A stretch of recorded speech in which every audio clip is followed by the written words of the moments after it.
dermatoloog wat aan die Velkankerstigting behoort, het vandag op Nasionale Velkankerdag honderde pasiënte landwyd gratis ondersoek.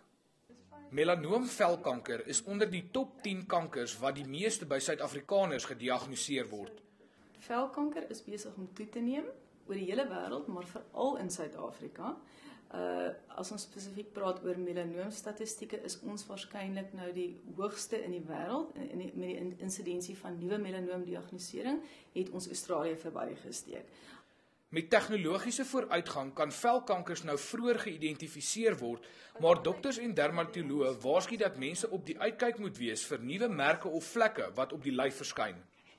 Mens moet uitkyk vir moesies wat verander.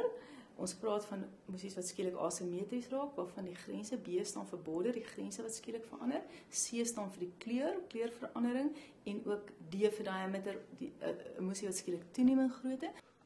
Voorsorg is steeds bitter belangrik vir die voorkoming van die tipe kankers en mense moet onder meer breë randhoede in die son dra en ook gereeld en herhaaldelik sonbrandroom aansmeer. Op die stigting se webwerf is daar ook 'n volledige lys dermatoloë wat toetse vir velkanker doen en raad gee oor die voorkoming en identifisering van velkanker. Gerard Pretorius, E-nuus, Pretoria.